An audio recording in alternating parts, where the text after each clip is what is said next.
The first passage we're going to look at is Genesis 1 this morning, so that should be pretty easy to find. Just open it up. Should be right there. It's good to be back in the pulpit this morning, having last week off. Appreciate that. Sometimes you just need to get away for a little bit. And I know you're all excited, as I am, about the cooler weather coming because it's now sweater vest weather again. You'll be seeing a lot of these over the next few months. You've missed them over the summer, I know you have. You'll get to see them all again. We've been going through a series about natural disasters. Natural disasters hit from time to time. Sometimes we're kind of prepared for them, sometimes we're not. Sometimes you can see them coming, sometimes you can't. And you've got earthquakes, you've got hurricanes, wildfires, tornadoes, all kinds of things that hit with devastating effect. And our most recent natural disaster, which I'm sure that you've all been reading about and hearing about, is Hurricane Michael, which hit the Florida Gulf coastline on Wednesday with wind speeds of 155 miles per hour. Just 2 miles per hour short of a Category 5. That's like an E3 tornado, but who knows how many miles wide. I mean, it's a devastating thing. It was the third most powerful storm on record to hit the United States. And as long as they've been recording it, the third most powerful and the most powerful in 50 years to hit the United States. Mexico Beach, Florida, if you've seen the pictures. That's one right there. Mexico Beach, Florida, where the eye of the storm made landfall, was completely destroyed by winds and a 9-foot storm surge. There have been larger storm surges than that, but 9 feet, you can imagine. How tall are your ceilings in your house? Well, 9 feet would hit most of them. And a town of over 1,000 residents, and most of the buildings are either completely gone or they are damaged beyond repair. Port St. Joe, Florida, had very similar experience, very similar destruction. Significant damage was experienced Panama City. In fact, I was reading this morning about school systems in Panama City and all across the coast. They're going to be moving these children to different schools for months and possibly, they said, even years, because schools are going to have to be rebuilt. So homes, schools, businesses, all of these things, but all along the panhandle, that coastline, but then as well as inland. It went through Georgia, the Carolinas, and Virginia. Flooding, wind just caused devastation. One estimate of damage is in excess of $8 billion, but that's just insured losses. That's just what insurance companies will say is, that's how much they're thinking that they're going to have to pay out in claims on this. But, that's the actual cost is going to be much, much greater than that, especially since you can't put a price on a life.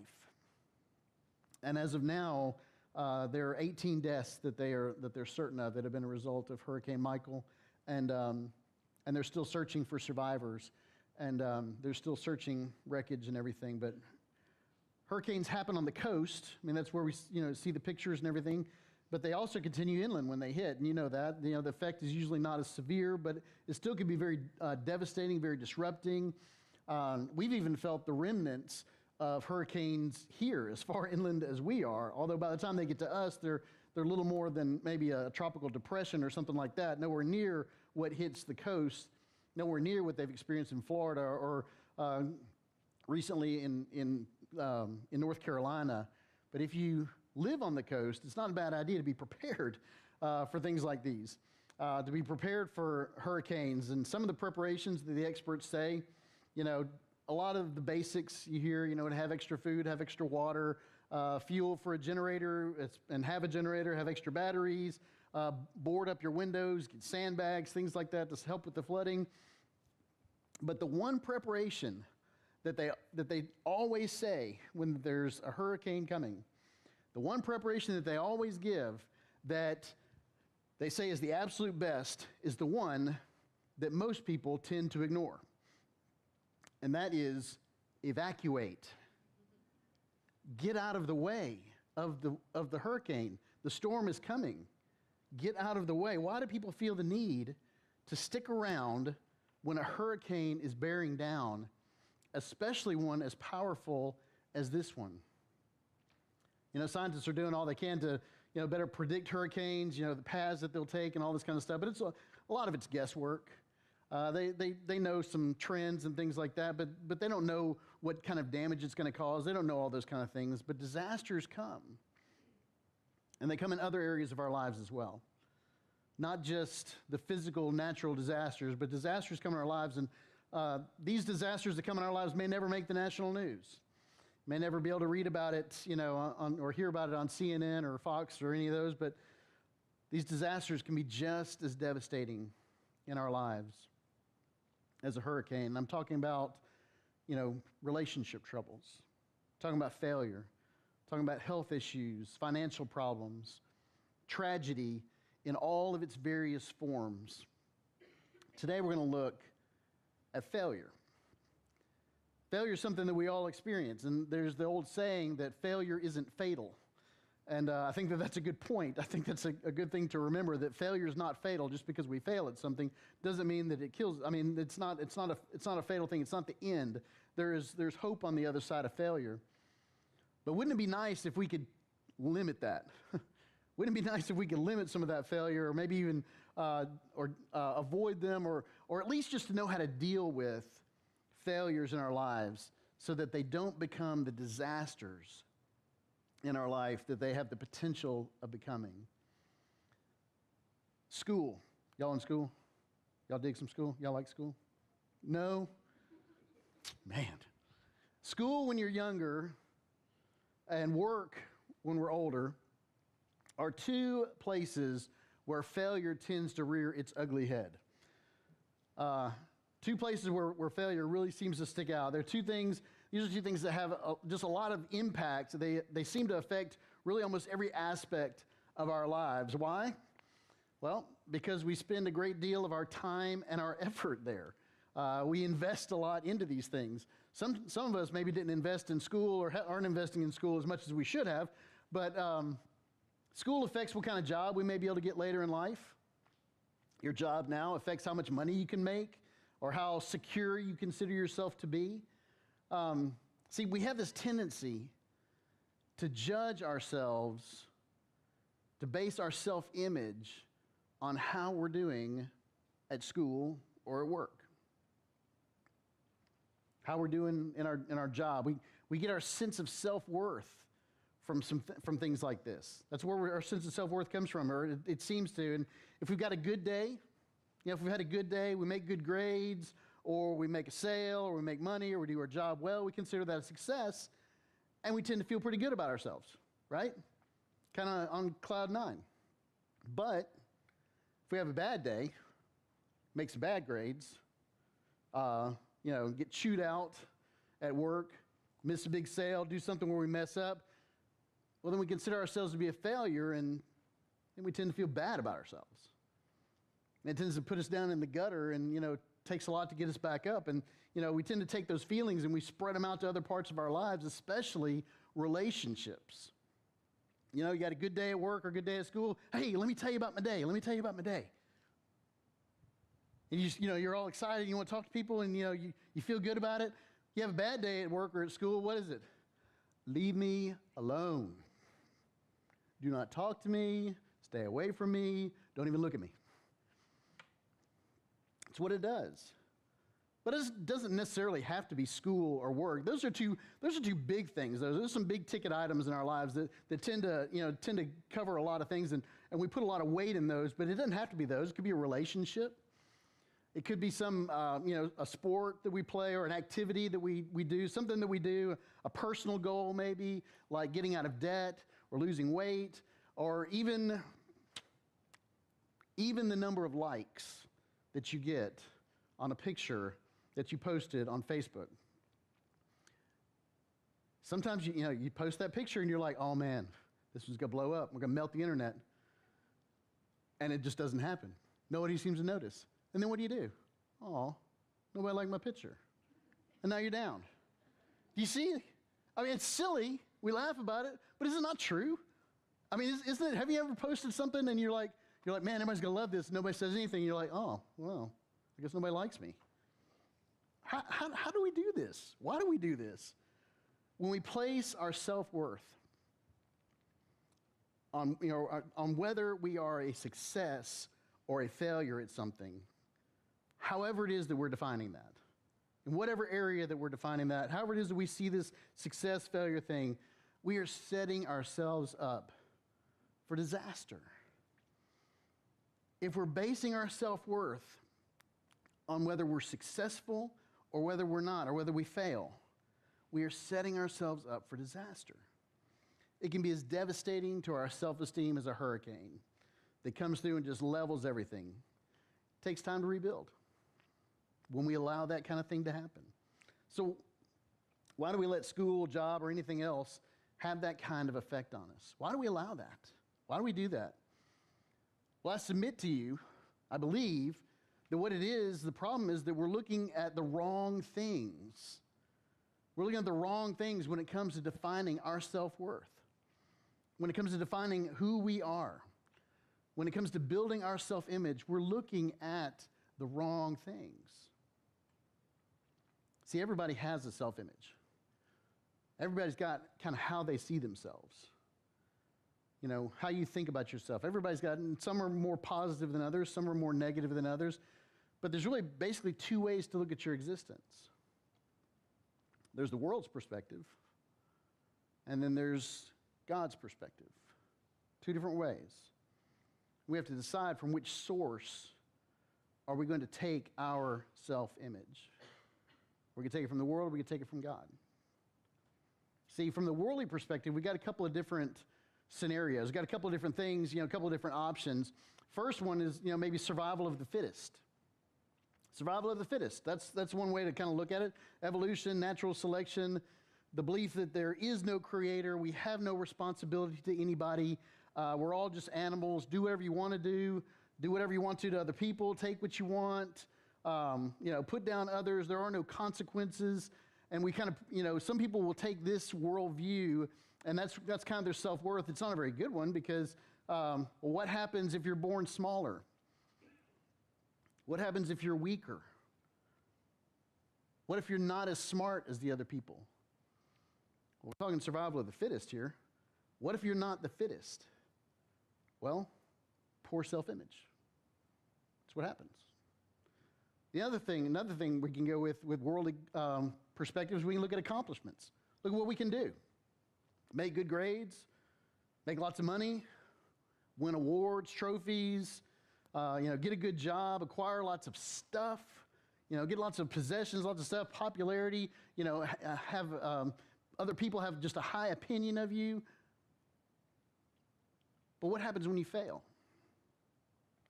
If you're resting on accomplishments, what happens when you fail? Or you just don't get what you want? Or what happens when you don't get what you believe that you deserve? Ooh, I think I deserve a lot. But what if I don't get what I deserve, what I feel like I deserve? What if I don't get that? Poor self-image. Your value of yourself goes down. Then there's another one. Another worldly perspective is spirituality. You're thinking, spirituality? Well, that sounds like it should be on God's side. No.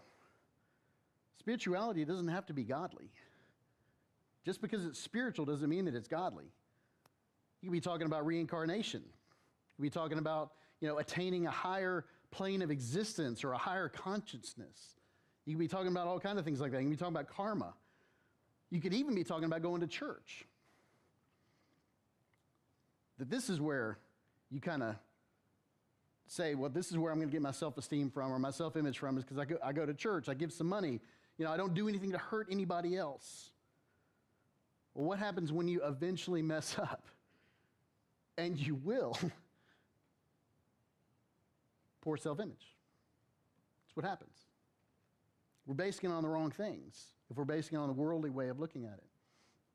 See, these are all self-images that rely completely on what we can do, how you and I can perform. That's what it's all based on. It's based on performance. How can you and I perform?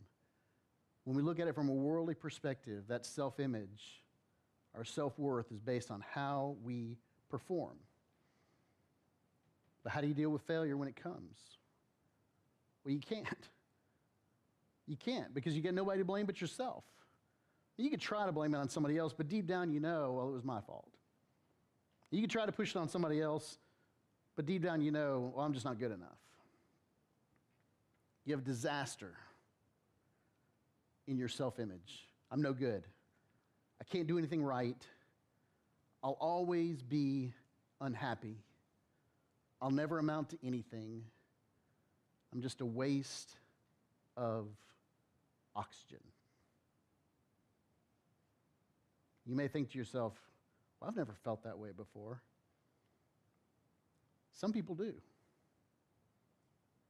Some people go through their lives like this, thinking, my life is just a waste.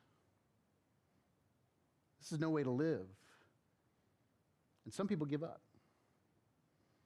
Some people just give up. But thank God, we can have a godly self-image.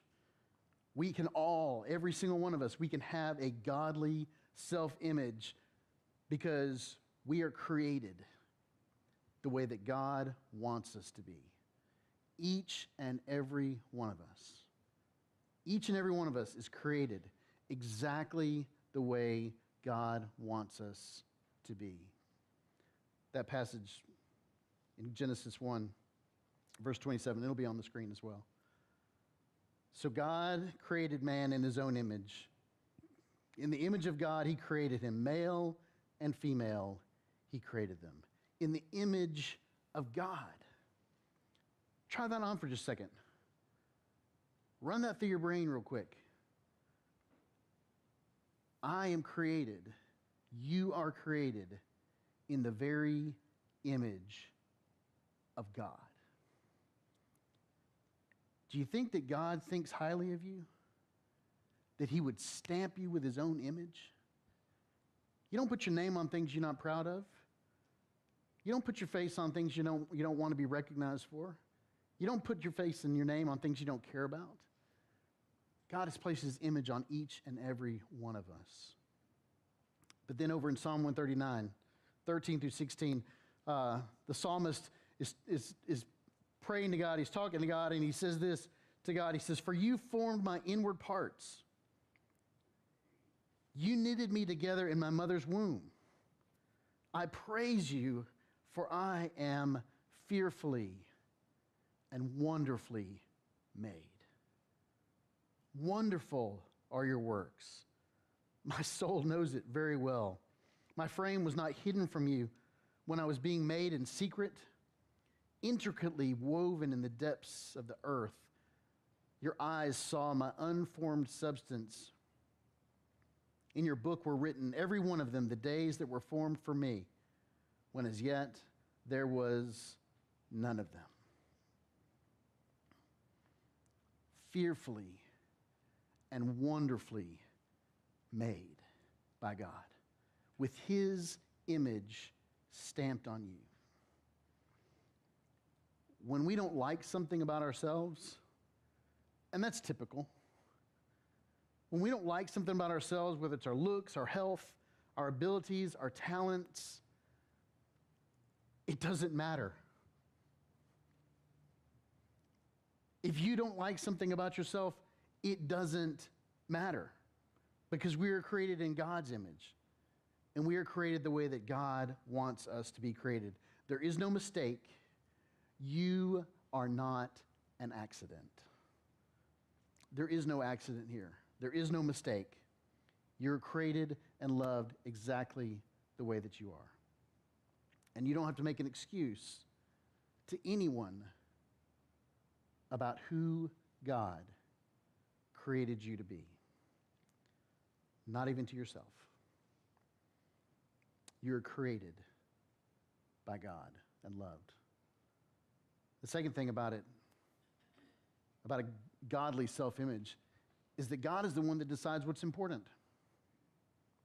God's the one that really decides what's important.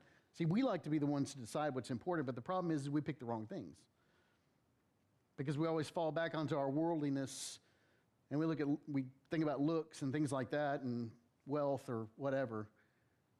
But God's the one who decides what's really important. Luke 16, 13 to 15 says this. Jesus is talking, he says, "No servant can serve two masters, for either he will hate the one and love the other, or he'll be devoted to one and despise the other. You cannot serve God and money." That's great. That's good. That's a good word. We cannot serve God and money. But listen to this. The Pharisees, who were lovers of money, that's who they were, they heard these things and they ridiculed him. They laughed at him. And he said to them, "You are those who justify yourselves before men, but God knows your hearts. For what is exalted among men is an abomination in the sight of God." What is exalted among men is an abomination in the sight of God. All the things that the world, that men, that people, that we care about, that we put so much weight in, God doesn't care about those things. He says they're not important. When we don't have everything that we want, it doesn't matter because God gives us everything that we need. What's important to the world, things that we get caught up in, money, stuff, recognition, it isn't important to God. And if it's not important to God, you know what that means? That means it's not important at all. If it's not important to God, then it's not important at all. And it's not important to us. We need to match up our value system with His. Our value system needs to match His value system, not the other way around. We don't invite God into our lives to justify what we want to do or what we want to think.